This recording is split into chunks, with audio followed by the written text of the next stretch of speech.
So in this video, we will cover the particle direction node in material.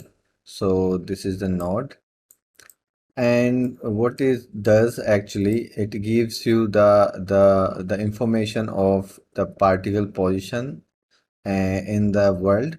So if the position is in X, so it will turn to the same color red because it has the red for X, blue for Z, and green for Y. So let's say if I connect this directly here and save this, and if I create a Niagara,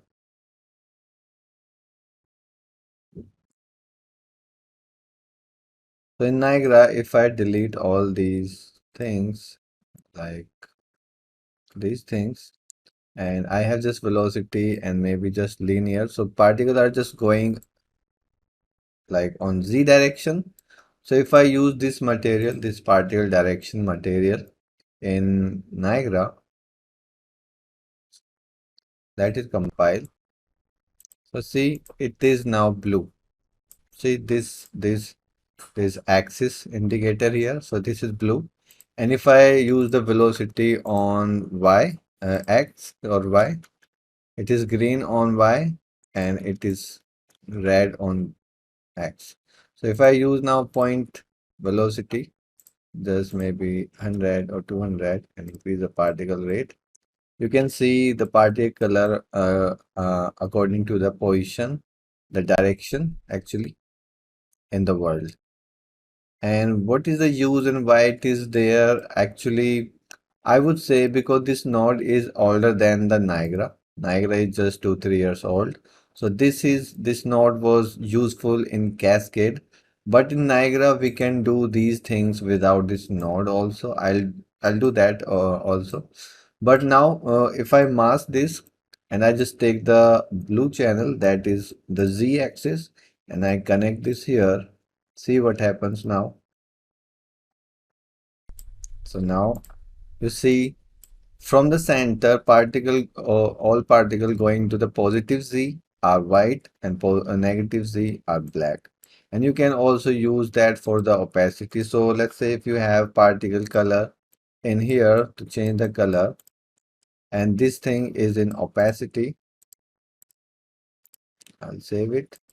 So here, now see these particles are not transparent. They are particles but not visible.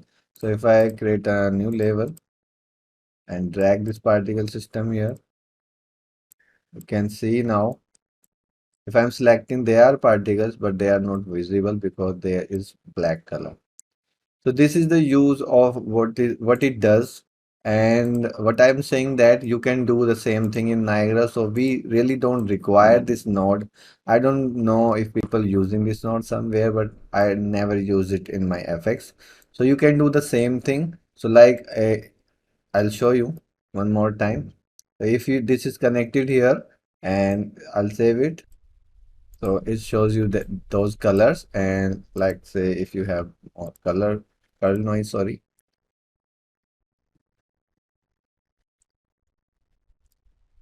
maybe 1000.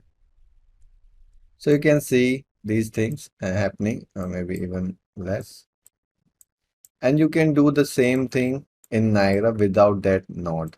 So that's why you not require this. So I delete this and I use particle color and I will make the same output. Let me save the material. So now the particle color is saved and now here particle are now white. So if I take the color here and if I connect this color, if I make this vector first and connect it with the position of particle, it will give you the same output. See? But these are little brighter because position have more than one value. So you can do that, you can normalize that. So if I reset this and click here, make a scratch dynamic input, and I'll make a position here and you can directly connect it here. So it will be the same thing. Okay, let me actually reset this and now create this. and I'll take the position and connect this position to the output of color and save this. It gives you the same output, and now if I normalize this, this will be the exact same that we had with the particle direction node. Okay, so Niagara is very strong and powerful, so these type of things we can do here, so we don't require that. So this node, we don't require it. So that's it for now, and thanks for watching. Keep learning. Bye bye.